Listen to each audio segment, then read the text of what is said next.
The scientific method is not scientific, and that's what I want to talk about today a little bit, the unscientificness of the scientific method. Now, when people talk about the scientific method, what they usually mean is known science. This is what we know is fact, but the reality is that the scientific method is a way of learning things, not the actual things themselves. And so why am I mentioning that right now? Well, we were talking about vaping and what's the science behind vaping being like really, really bad for you. And people have been debating with me, well, there's no science behind it. My question is, well, back in the 1950s, there was no science that smoking was bad for us. Or in the early 1800s, there was no science that bacteria caused issues and infections, and it was thought to be craziness that these little boogers could actually make people sick. It was beneath German physicians. Well, fast forward to now, where people are talking about things like vaping, and they're like, what's your science that vaping is bad? And that's when I want to talk about the different kinds of facts. Scientific method is a way that we learn stuff. You have a thesis or a thought. Antithesis is the exact opposite, and you look for data for evidence behind it. And that can take sometimes decades. In the case of smoking, 50 years, 7,000 research articles. In the case of hand washing, almost 30 years.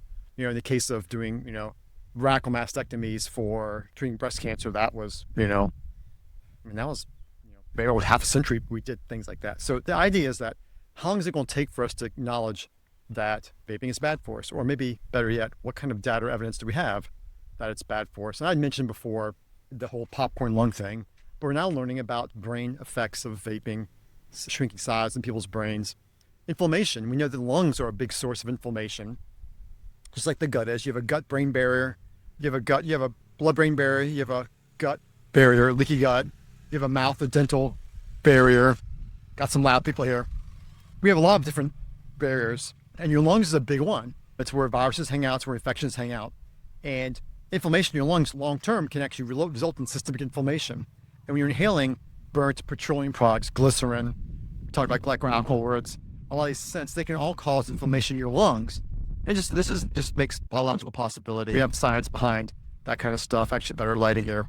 But waiting for randomized, double-blinded, placebo-controlled trials. And what is ultimately, when we talk about science, we're talking about a scientific consensus. We're talking about a bunch of, pulmonologists, rheumatologists, cancer doctors, whatever, all agreeing that, this is the thing. And unfortunately for consensus, it takes decades. So the question is, with your healthcare, do you want to wait for new facts until we have consensus? Do you want to wait till all the doctors are agreeing on the same thing that, vaping's bad, smoking's bad, hand washing's good?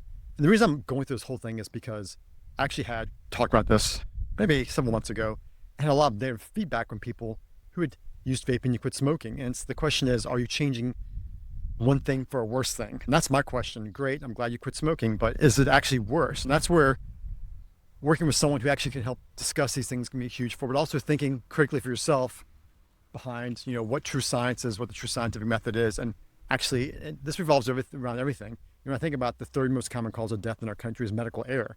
So all of a sudden, me getting it wrong, your doctor getting it wrong recommendations, wrong prescription, wrong surgery, all of a sudden, is a big deal with your health. So we got to get this right. We got to get these things right. And before we make recommendations or suggestions at a big level, we need to get these kind of things right. So if you have something you think we've gotten wrong, let me know. What do you think the healthcare system's got wrong? Is there an issue that you think that we should be discussing? Let us know below.